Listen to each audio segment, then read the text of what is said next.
The TLDR of this review is going to be that it's overall just really super duper open worldly. You clear out a base, collect upgrades, save Marines, maybe kill a high value target, occasionally do a main mission, rinse and repeat. If you're into that, it's pretty fun. It's literally Far Cry Halo. There you go. There's the summary. That's everything you need to know.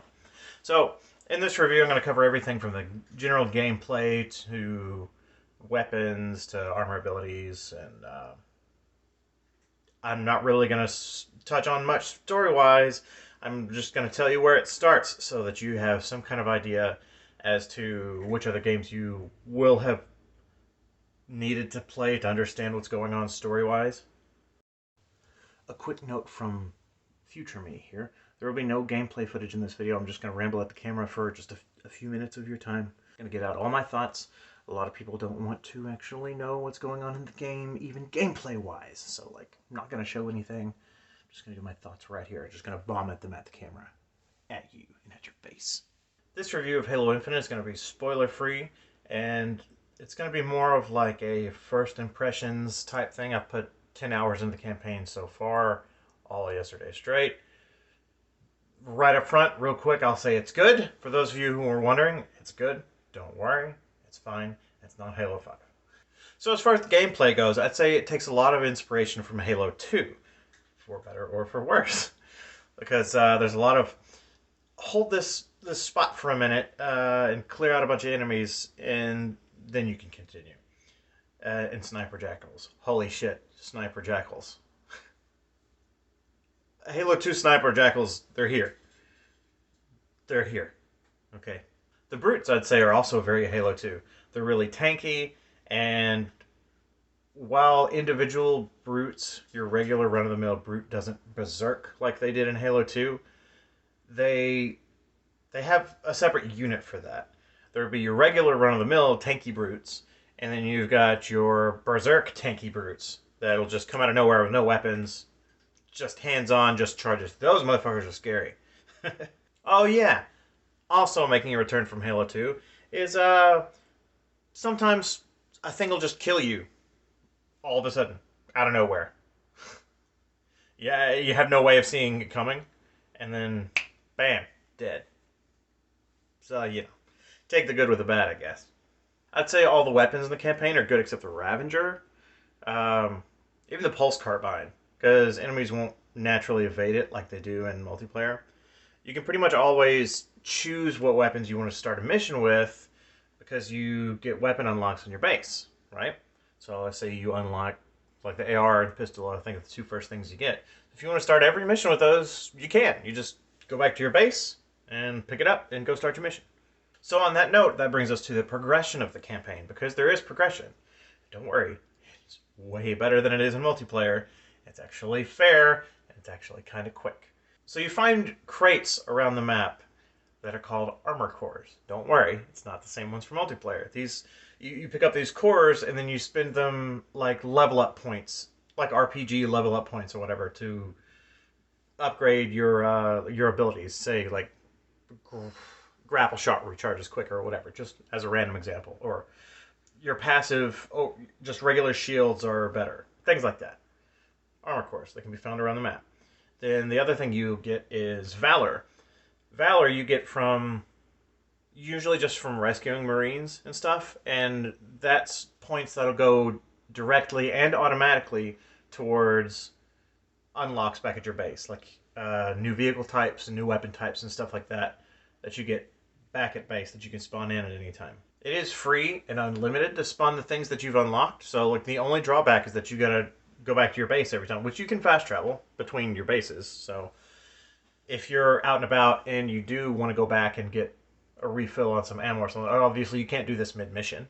But say you complete some side thing you were doing or whatever and you want to go back and refill, all you got to do is fast travel back to your base, spawn in the weapon you want, boom, there's your ammo. New Warthog or whatever, a couple Marines to take with you, there you go. It's all back at your base. As a side note with the weapons, there are ammo crates you can find around the map throughout the levels you're playing and whatnot that refill certain types of ammo. Like there's kinetic, plasma, hard light, and shock. So if you find these ammo crates, you don't actually have to find, like, say you've got an assault rifle, you don't have to find another assault rifle to get more ammo for the assault rifle. You find a kinetic weapon, like a ammo crate, and it refills all the kinetic ammo in your inventory. Well, not all the way full, it'll refill a certain amount. So that's good, right? That means you can hang on to the weapons you want to hang on to for longer without having to switch it up and maybe try some of the newer weapons or whatever, which, hey, they're all fine. It's all good. And you're still going to have to pick up some weapons here and there. You won't always be able to go with the weapons you want, but as far as Halo campaigns go, this is the longest you can keep a specific set of weapons ever. You've never been able to keep, say, an AR and a pistol for as long as you can now. So, there are two bad things that I've noticed with this campaign. The first one is really bad. The second one is more like tedious. So, the first one, the really bad one, is sometimes you'll just be chugging along, doing your mission objectives or whatever, and say, I don't know, you activate an objective or something, and then boom, you're just surrounded on all sides by like 1,000 enemies all at once. And they're very difficult at that. So you're either going to die or you're going to like grapple the hell out of there and try to recoup for a second so you can turn around and engage the enemy. You know what I'm saying? This feels to me like a glitch. Like maybe they designed some kind of algorithm that like adapts to how you play other objectives. Because this usually happens after you do a couple of objectives and then you get to like another one of the same thing. You pull the switch out or whatever to do the thing, and then it happens. So this feels like maybe they designed an algorithm that analyzes how well you did at the other objectives, or like maybe how much you're struggling or whatever, and adapts to that. This is just I'm just theorizing here, but it's how it feels. It's maybe the game adapting to how well you were doing before. And so what this feels like is there's just a glitch in the system that just spawns in all the possibilities at once. You were struggling, so it was only going to give you 3 enemies. Okay. You did a little better, so it was only going to give you like 10 pretty easy enemies. Okay. You murdered the last objective, so you were going to get like 20 medium to difficult enemies. And then this is just, it's just like, oh, no. All of those possibilities, boom, now. Oh, shit. It's, I would say, very unfair, but it is possible to get past those moments, so, take it as you will. I really think it's just a bug. I could be wrong. The other one, the tedious one, as we saw since Halo 4, there are a lot of, with these 343 games, there are a lot of, hey, go do 3 of this thing, and then we can progress to the next area. But in this case, when there's like literally bandit camps / outpost thingies to capture around the map, I've seen up to like 10 in a base at a time of pull this lever out, it has a thing come up, and then you blow up the thing. Oh, it's fine. Objective wise, it's not the worst thing they could have us do. It's just, it's tedious when you get the same one like a bunch of times in a row, Not too bad. Doesn't ruin the game or anything. Still fine. Still having a good time. Oh, bosses. Are there bosses? Yes, there are bosses. There's like nothing to say about them. They're bosses. If they get a health bar, you'll see their energy shields and a health bar above them. It's the only difference between them and regular enemies, besides the fact that they're like a lot harder to kill. So take it as you will. All the armor abilities in this campaign are actually good. Say, like, those of us who have been playing the multiplayer, the drop shield kind of sucks, right? The, what's it called? I cannot remember the name of this ability. The thingy that lets you, like, detect enemies. The threat detector. That's what it's called, right? Threat detector. Threat sensor. So you can actually use both of those effectively in the campaign. Just like we said with the Pulse Carbine earlier, behavior of the AI is a lot different from like a regular person. So something like the drop shield you can actually throw down and use as cover, and it doesn't just get melted instantly like it does in multiplayer. And not to mention you can upgrade the health on it and stuff, so you can make it last even longer if you want to with your armor core upgrade point things. And then the threat detector thing. Threat sensor. You can use to see enemies that are invisible, which is really useful actually, because there are some that'll just like they'll pop an invis and then they'll pull out their sword and then just start charging you. And the invis in this game is really good. I don't know if you've noticed. So just having that, of course, it only detects within a certain range of where you threw it. So that's, I guess, kind of how they balance that.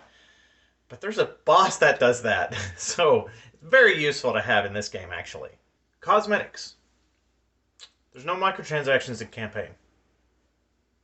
Right now. I only say right now because we live in modern times and they're. I think multiplayer is where they were looking to make all their money here, which is good for us campaign people. Because I don't want any of that crap near the campaign. You know what I mean? So, cosmetics. You can find cosmetics for the multiplayer. It's not for the campaign, but you can find cosmetics for the multiplayer around the map in the campaign. They'll be in like lockers that you can find and pick them up. It's like, I got like a scorpion skin and like a couple emblems and stuff like that. I haven't got anything. I haven't got like an armor cores or Spartan skins or anything like that yet. So nothing too big yet. We'll see.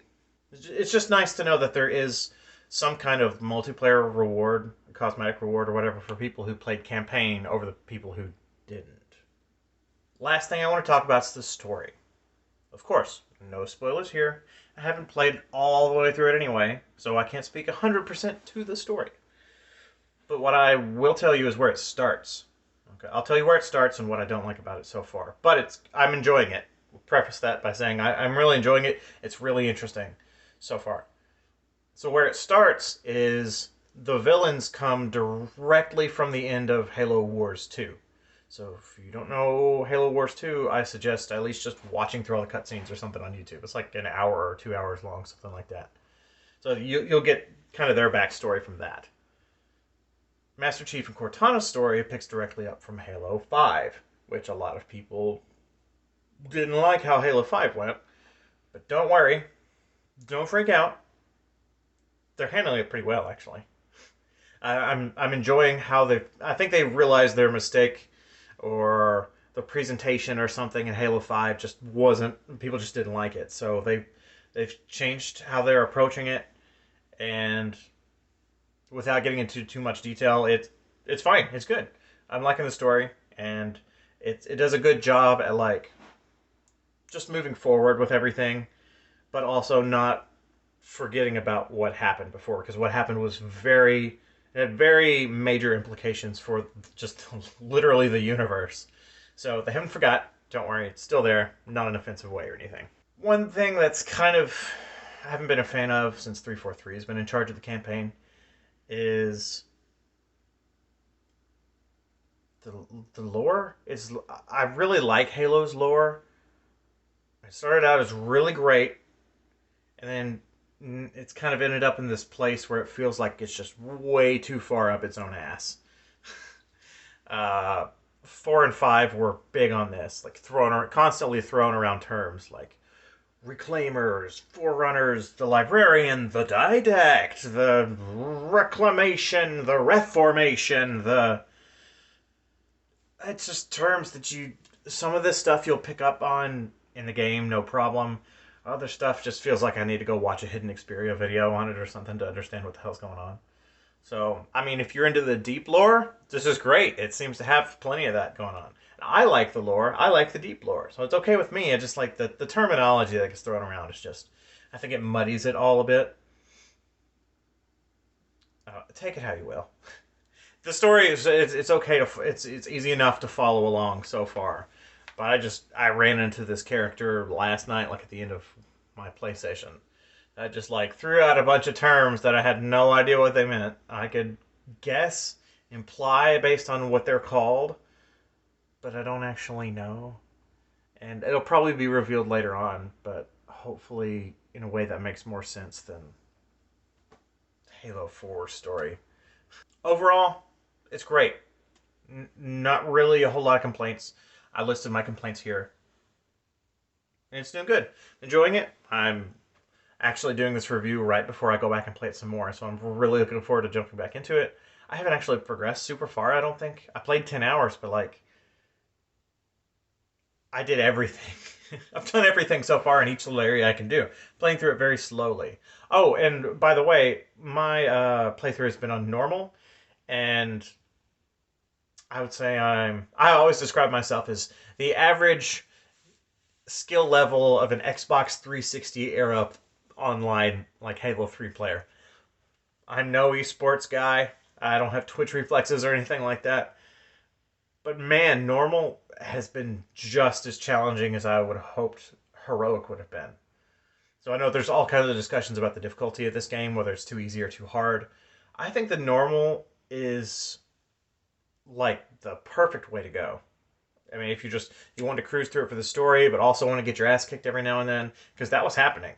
And like I said, I think a lot of it might actually be due to a glitch and how the game decides how many enemies to throw at you.